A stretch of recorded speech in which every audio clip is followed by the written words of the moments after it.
Adrien Bliss, thank you for agreeing to answer some written questions.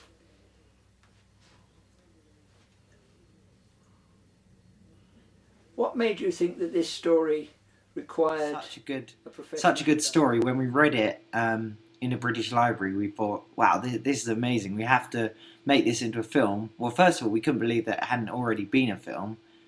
And then we moved on to the point, we have to make this. And being aspiring filmmakers, we had the highest goal in mind, which was to make it a professional production and make it a proper not big budget, but proper film that might have a chance of being in cinemas. And that was our aim. And we were still in school at that time, and so it kind of seemed a little bit far away. But since we've had the support that we have had and the publicity that we have had through biocredit.com, it's all looking a bit more possible. So yeah, I guess going back to the question, why did it need a professional production? I guess it boils down to the fact that we knew that Clovis Dental could make a cinema-worthy film.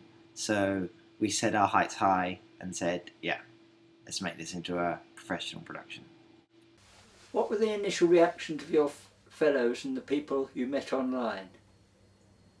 The initial reaction from people online was, yeah, I think it was very good, because it started really small and no one knew about it. And then as we started to get some articles in local newspapers and then bigger newspapers, people started to find out about it. But the time when it really kicked off was when Stephen Fry tweeted it, because at the time I think he had about 800,000 followers, and suddenly so many people on the internet knew about the project and they could click on it and have a look.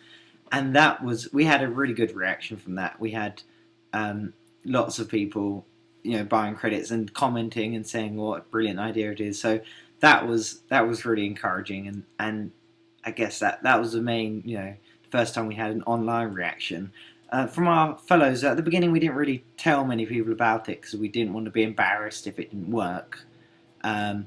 But the people thought it was a good idea. Lots of people thought we were being too ambitious with it, but it was quite good. What was the most ambitious thing you'd done before this?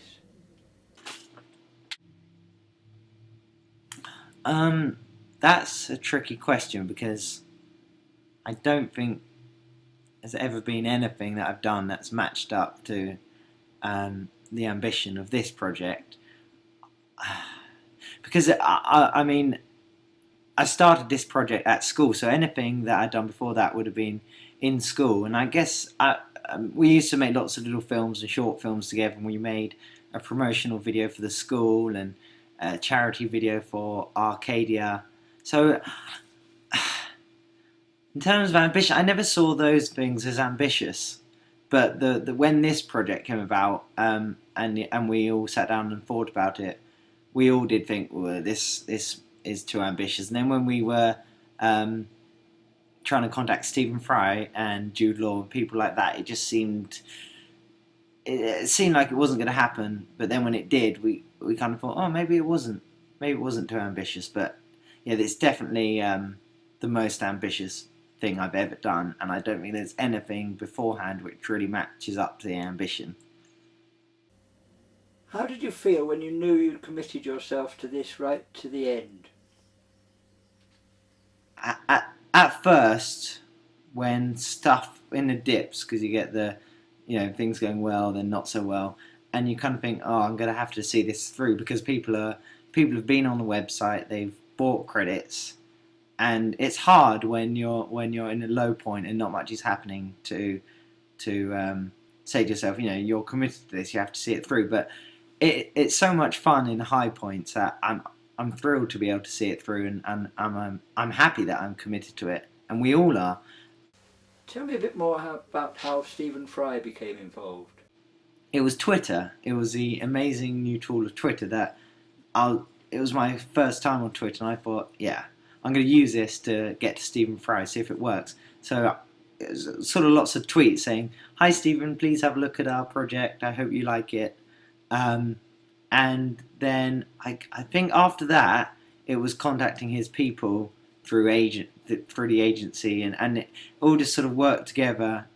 And then after like a couple of months of that, when we thought we didn't get through to Stephen, an email popped into my inbox saying, "I'm now a producer. I control you. You must do what I say," or something like that.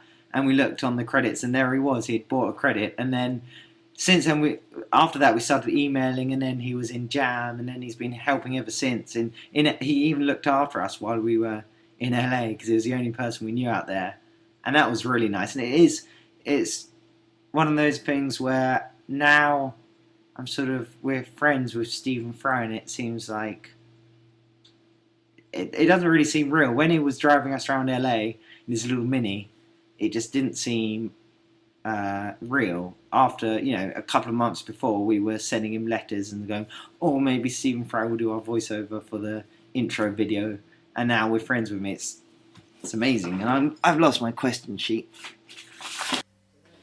Did you undertake all this for the love of it, or to meet famous people? The main motivation is definitely filmmaking, otherwise I wouldn't be doing it. But it is really fun meeting famous people, and I didn't think that it was going to happen when we started. We thought we were going to do this, get the public support, make the film. And then when we started thinking, if we get some notable people in the industry to support us, that will encourage the media to cover us. It will encourage people to join them and buy credits. So, it started with Linda Bellingham and Joanna Lumley, and to meet them, it was like, oh my God, it's Joanna Lumley. I can't believe I'm meeting Joanna Lumley. But then it started all skyrocketing, because then we met Stephen Fry, and that was amazing. And then all of a sudden I was looking into Jude Law's face, and it was like, wow, you're Jude Law. And it seemed a bit.